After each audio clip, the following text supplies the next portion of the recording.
আসসালামু আলাইকুম ওয়া রাহমাতুল্লাহ নাহমাদুহু ওয়া নুসাল্লি আলা রাসূলিহিল কারীম আম্মা বা'দ। সূরা নূহে আল্লাহ তাআলা তার অনুগত বান্দাদের রিজিকে বরকত লাভের জন্য সুস্পষ্ট দিক নির্দেশনা দান করেছেন।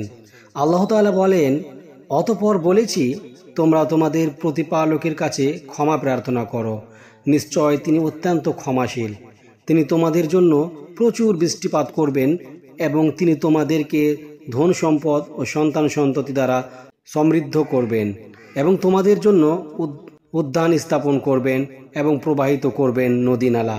সূরা নূহ আয়াত নম্বর 10-12। কোরআনের দিক নির্দেশনার আলোকে বোঝা যায় রিজিকে বরকত লাভের কোরআনি আমল হলো আল্লাহর কাছে ক্ষমা প্রার্থনা করা। যারা নিয়মিত বেশি বেশি ইস্তিগফার পড়বে তাদের জন্য রিজিকের দরজা উন্মুক্ত হয়ে যাবে। আজকের ভিডিওতে আমরা কয়েকটি ছোট ছোট ইস্তিগফার উচ্চারণ সহ শিখব ইনশাআল্লাহ। আস্তাগফিরুল্লাহ, আমার সাথে বলুন আস্তাগফিরুল্লাহ। তারপরে রব্বি গফির ওয়ারহাম আনতা খায়রুর রাহিমিন।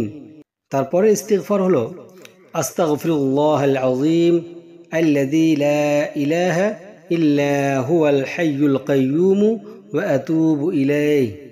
রাসূলুল্লাহ সাল্লাল্লাহু আলাইহি ওয়াসাল্লাম বলেছেন, যে ব্যক্তি এই দোয়া পড়বে আল্লাহ তাআলা তাকে ক্ষমা করে দিবেন, যদিও সে জিহাদের ময়দান থেকে পলায়ন করার মতো অপরাধী হয়। আরেকটি হাদিসে নবী করিম সাল্লাল্লাহু আলাইহি ওয়াসাল্লাম বলেন, আল্লাহর শপথ, নিশ্চয় আমি প্রতিদিন 70 বারের অধিক আল্লাহর কাছে ক্ষমা চাই এবং তওবা করি। তাই অবশ্যই দোয়া করি আল্লাহ তাআলা মুসলিম উম্মাহকে রিজিকে বরকত লাভের কোরআনি আমল করার তৌফিক দান করেন। আমিন। আসসালামু আলাইকুম ওয়া রাহমাতুল্লাহ।